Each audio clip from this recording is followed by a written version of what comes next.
Eternals is the latest film in the Marvel Cinematic Universe, and comes to us from director Chloé Zhao, who is best known for last year's fantastic Nomadland, which rightfully netted her the Best Directing Oscar at the Academy Awards this year. Eternals comes from the mind of legendary comic book creator Jack Kirby, birthed after working on his epic Fourth World saga and the New Gods over at DC Comics. Eternals follows a group of alien beings who are sent by the godlike Celestials to various planets throughout the universe in order to fight off the Deviants, these invasive aliens that threaten the development of the worlds that they arrive on. As a result of the Eternals being immortal, they are able to experience the development of various worlds over thousands of years, with the group on Earth experiencing the past 5,000 years of human development, although they never intercept with human conflict, only stepping in where Deviants are involved. The film introduces quite a few Eternals to the Marvel Cinematic Universe, featuring the likes of Gemma,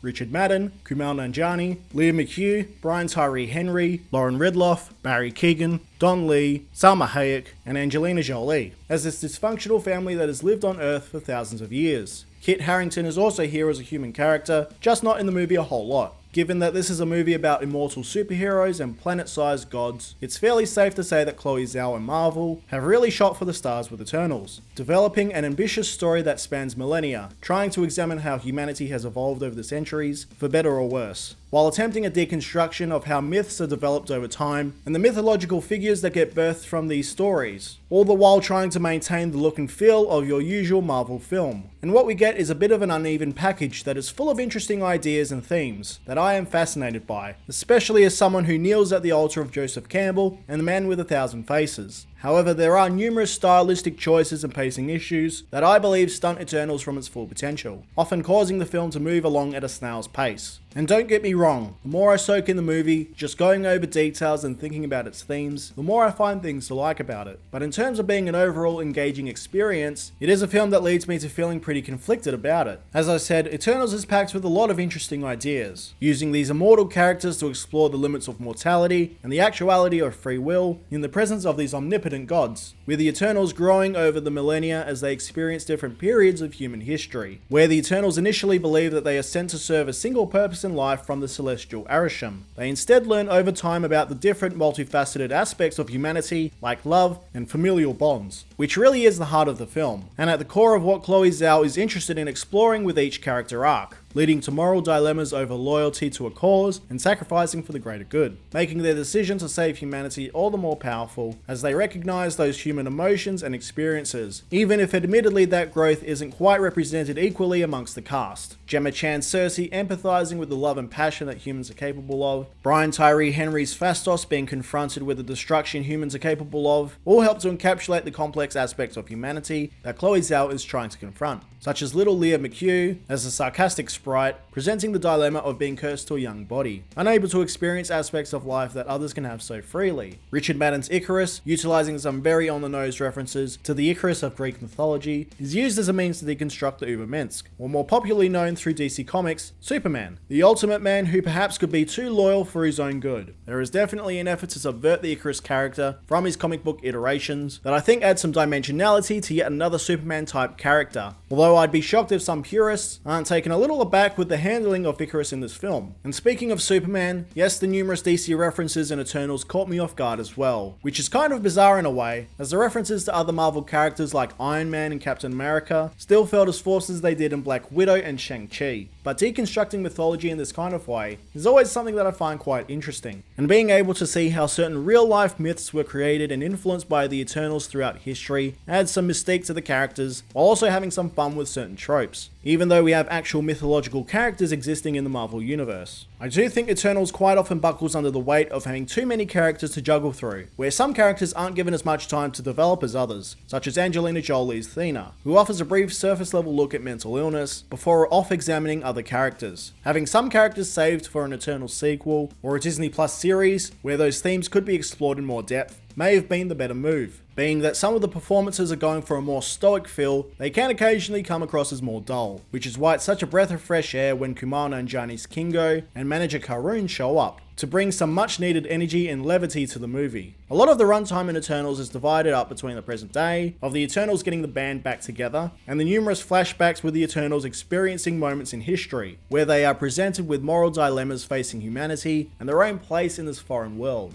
The pacing between the present day scenes and flashbacks can be pretty uneven, where we don't catch up with some characters like Fastos until we're halfway through the movie, which in a movie that's 157 minutes long can feel like an eternity, and I can only imagine how much time would have been spent deciding in the writing and editing phases when to place flashbacks, even at the cost of slowing the pace of the movie right down. I don't doubt that we've all become accustomed to jumping into the action with most Marvel movies, so a slower approach feels out of place, and this may be a case of acclimatizing to this approach of storytelling in the Marvel universe, because the lore for the Eternals is absolutely there, just kind of buried under long exposition dumps like scrolling text at the start of the movie, or the numerous monologues. Going into lore this complex and detailed, I feel it needs to be approached like Lord of the Rings, where there's a real richness and passion to the mythology being portrayed. Eternals trying to do these big lore speeches, while still attempting that quippy Marvel fun style, can feel like two storytelling approaches clashing together. It also doesn't help that the soundtrack for Eternals is far too generic than what something of this scale deserves, coupled with the Deviants being fairly underutilized and a bit boring. Whereas on the other hand, the Celestials themselves have such a fantastic sense of scale and grandeur to them, feeling believable enough while still looking true to what Jack Kirby envisioned all those years ago. Absolutely being blown away whenever a perspective shift would take us away from the confines of a room to a conversation with a gigantic being. Although I did find the voices for the Celestials to be a little lackluster. Something like Darkseid's voice in the Snyder Cut, where there's a lot of texture and power to the voice, would have added an otherworldly feel to the Celestials that's just missing here.